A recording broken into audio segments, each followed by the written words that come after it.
Hooray, we're going on to an island to stay overnight. It's very exciting, but it just cost €16. I think it's the only free camping air in Île de Ré. Just got to work out the current exchange rate for children and then see if we can get there. Anna's enjoying using the compostable toilet right now, as you can hear. Oh, it's rubbish being a mum, isn't it, sometimes? Hi, I'm Daz and she's B, and we're on a 12-week road trip round France with our boys and our greyhound Sammy. Join us as we explore the history, beauty and fun we can squeeze in while getting to grips with the challenges of working and home educating on the road as a family in France, living a life less ordinary as we escape in the motorhome. The Pont de Île de Ré is nearly 3 kilometres long. And it only took 23 months to build.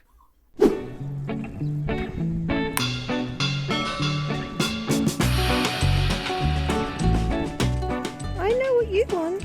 You want the bread I've just bought, don't you? Stretching the length of 30 kilometres and up to a width of 5 kilometres, Île de Ré is crisscrossed by cycle lanes, enabling visitors to traverse the island easily without a car.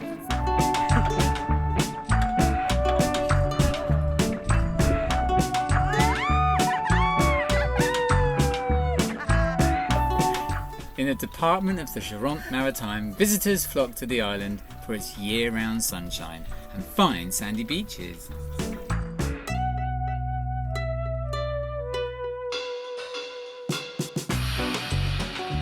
Oh, that does feel really refreshing, huh?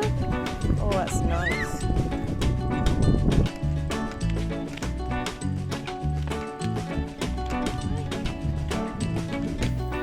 The island is nicknamed Ré le Blanc because of the white colour of the houses in its 10 villages. Oh, that is possibly the nicest Marie's entrance I've ever seen. These cute little figurines holding back the shutters are called the bergers pour la volée, or shepherds of the shutters, and appear all over France, usually featuring a male or female figure. Cycling around Île de Ré is really easy. There are cycle paths to every single village, so you don't really ever have to negotiate any roads. However, since we've left where we've parked our motorhome, we have had to cross a few roads and we have had to use a cycle lane that's right next to a road, but there are cycle paths. We've just had our lunch just outside this lovely cafe and now we're contemplating where to cycle to next. The Flotte, where we were staying, translates as the Fleet, formerly a fishing village and now one of the most beautiful villages in France. The port was used for the export of salt and wine from the island.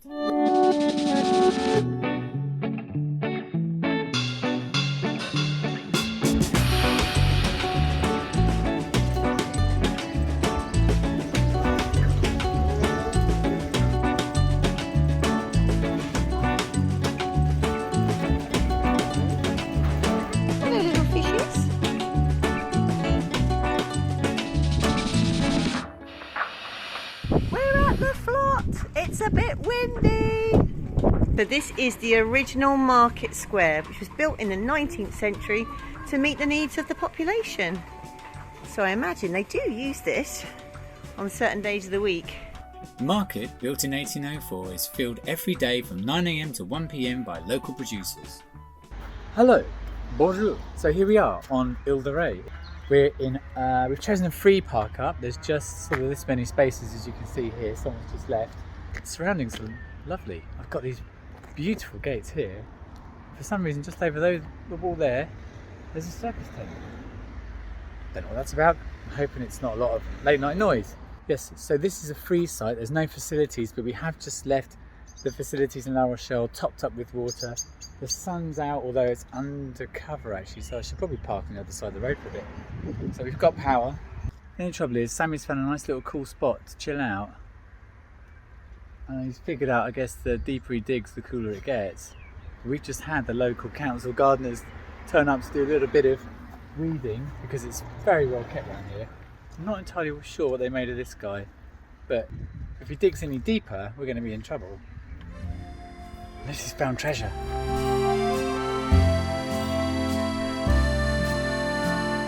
I've just read as well that that market square that we were just in is the only example of a market square in Île de Ré.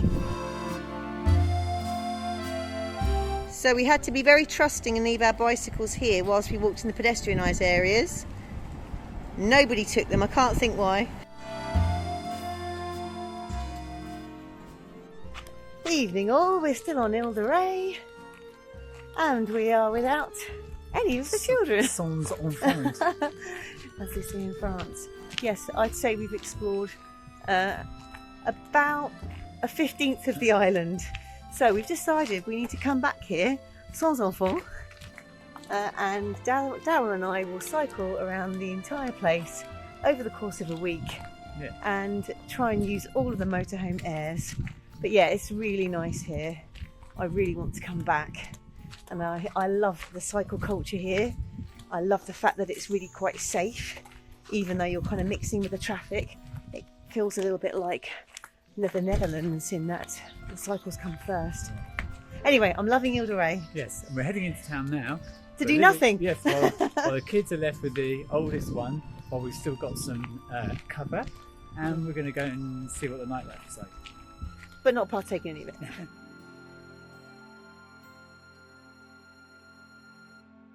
So there was a time where we were going to buy a property in France, but we were outside in the Mobilier in Île de Ré at the moment, which is an island, and it clearly doesn't fall in line with the prices of houses in the rest of France. So I'm guessing a bit like Paris, Île de Ré, you'll definitely pay a premium for a plot or a house here. Hello, and welcome to Homes in France. Would you like a little 4-piece? It's nearly €750,000. Oh my gosh! So 4 pieces, I think, is 4 rooms. Yeah. So that includes possibly the kitchen. Yeah, there's 2 chambres, so there's 2 Oh bedrooms. my gosh, yeah. Bathroom, something else. This Check one's out only this got one. 3 rooms. This one looks like it's worth the money. 1.1 million. Whoa. For essentially 2 sheds. Oh my word. Just got to work out the current exchange rate for children and then see if we can get that.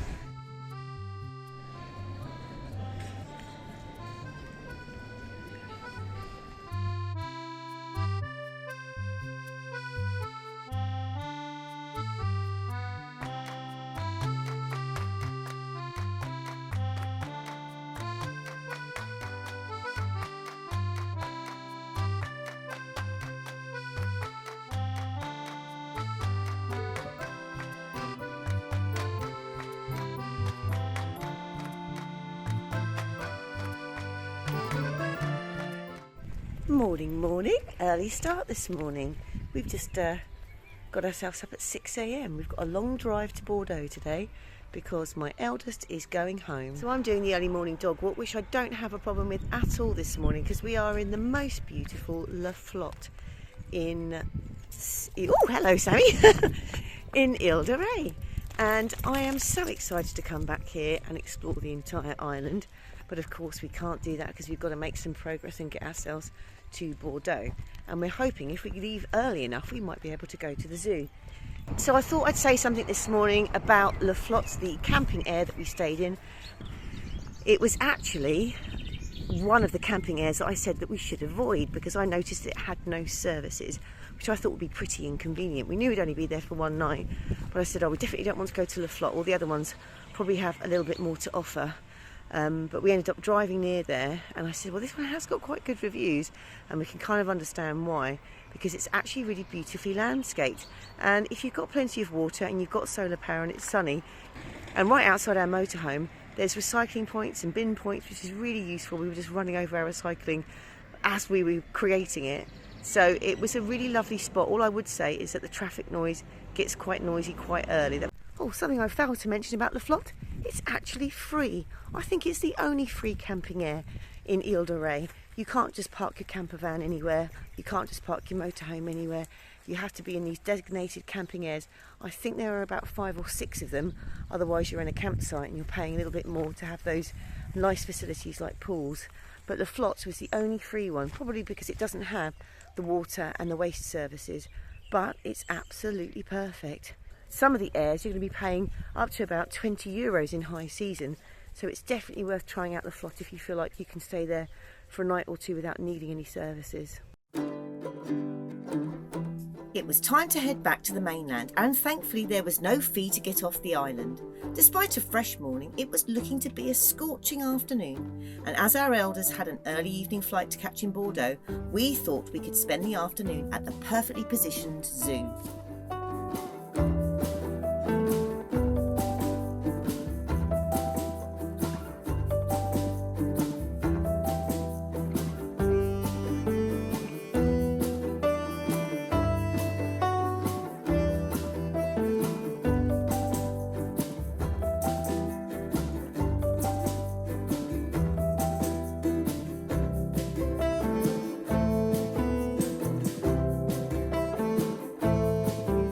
So we finished at the zoo, and we were only there a couple of hours, but we did see everything. Dad didn't go in with us, but everybody else did, and because my 13-year-old is apparently classed as an adult, he was charged adult prices. So for us to all go in, it was about €80. So it's worth thinking about that the price goes up when your child turns 13. Now, if you're not a big fan of walking, the zoo doesn't take up much space at all, so it's quite easy to get yourself around very, very quickly. On the downside, there weren't any cafes open at all, and my children were all starving and thirsty. It was a really hot day, so unfortunately we weren't able to buy anything because we'd come straight from somewhere else and didn't have any food on board for picnics. On the plus side, it's only a 9-minute drive to Bordeaux airport, and I think that's why, apart from school groups, we saw a lot of English, Irish folk that perhaps are catching a plane today and saw this as a good way to fill their time before they go off to the airport. As the flight was delayed, we headed just up the road to the Forêt Bourgale. Oh, this sign is just made out of old air bricks, straw, bamboo, pine cones. It's very clever. This ecological park of 110 hectares was built on the site of a refuse tip. This is one of 3 belvederes, apparently generating an identity to the forest. It's 18 metres high. Back in the 80s, there it was, a landfill site looking pretty grim, and then slowly bringing the land back into some kind of use. And then we had a kind of tropical paradise that they introduced, and also they created a zoo. So when he did the GCSE, it was all about what happened to spaces once they were not being used for landfill sites, once they were not being used for quarries or perhaps another use of land, or how they would return it back to some sort of habitat. He's enjoying using the compostable toilet right now, as you can hear. And Sammy's on guard.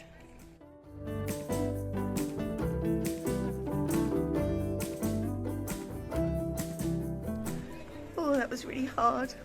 I'm gonna miss him. But he's a big boy now. So that's it, just dropped off son number one son, and he's off on his delayed flight back to London. Poor chap, it's delayed on the way out, it's delayed on the way in, but he's going to go back home, and then he's back to London tomorrow to see the wombats with some friends, so that's pretty cool. He's got good stuff to look forward to. Typically I'm emotional. I've just got to negotiate my way back through the airport and go and find everybody else. So our motorhome of 6 has now gone down to a motorhome of 5 plus dog. I think I planned dinner tonight. Well, I'm a bit of a nervous wreck after that. Oh, it's rubbish being a mum, isn't it, sometimes?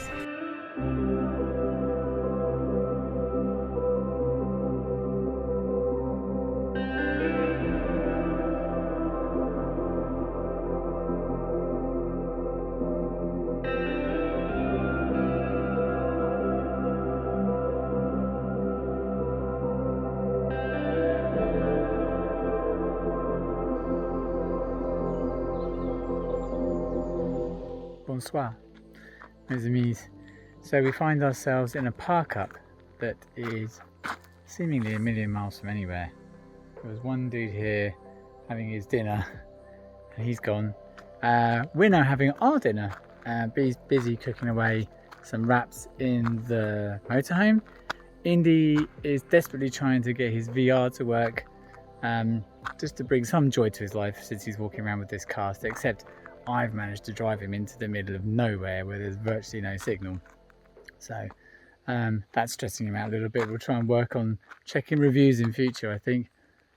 Will is, I think, on the plane now back to the UK, so that's that job done. And we now have, apart from going back to get Indy's x-rays sorted, and hopefully that's 2-3 weeks away now. Apart from that, we don't have any plans, and that feels wonderful. Actually, I would have thought it was scary in the past. I'm a planner by nature. Actually, the idea of not knowing where we're going is quite cool.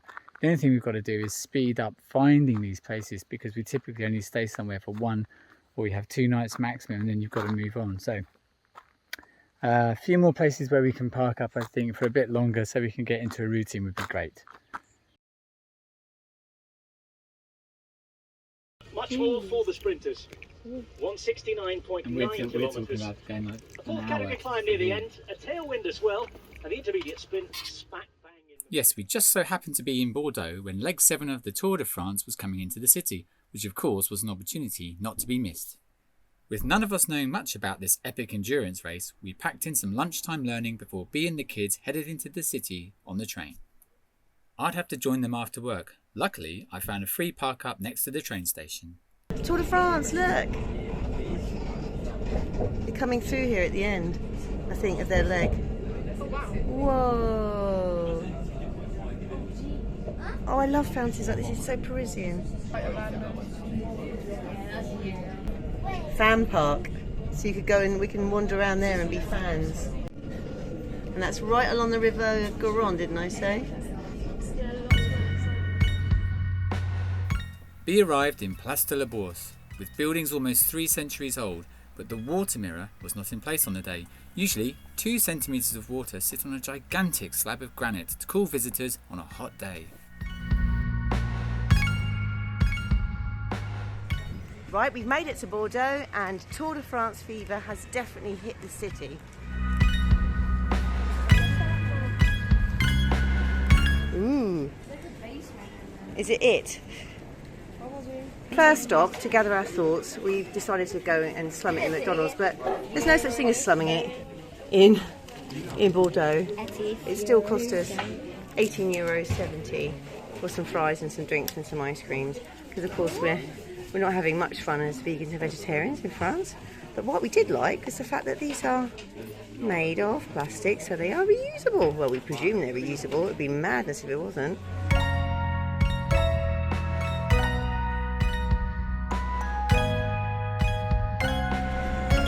So we're heading over to the Jardin Public now. We're trying to avoid getting run over by the trams. There's a lot of police presence and army presence with rather large guns here. Now, there has been rioting in Paris recently, and that rioting has obviously increased the police presence, but I'm assuming it's also to do with the Tour de France. But we're going to go and see the fan park now.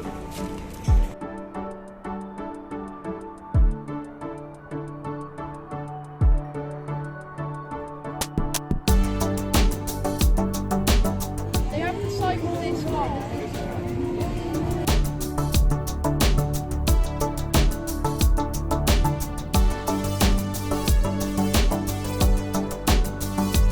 The 700-seat Seven Seas Voyager was built in 2003 and was the second 100% balcony suite cruiser in the world. It's 206.5 metres long, so not as big as the Titanic, and it's worth looking on Wikipedia for the incidents the boat has had, as it reads like an Agatha Christie novel.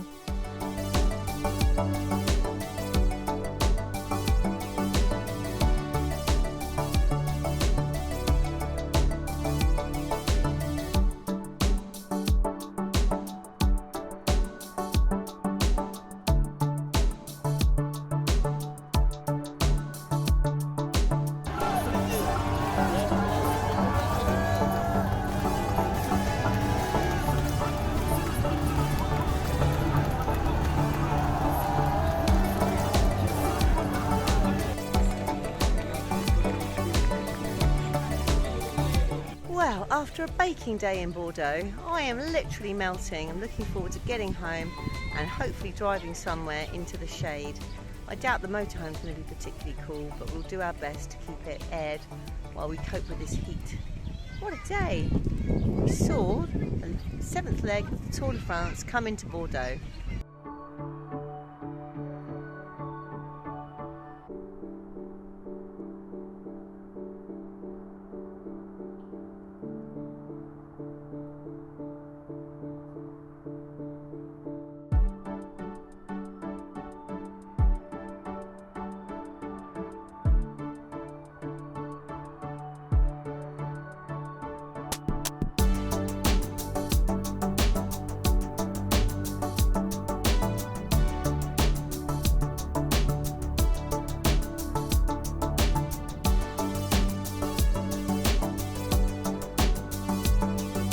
That on top of the fact that we were driving along at 60 miles an hour with the bathroom window open, we've decided we're not going to sleep here tonight next to the motorway.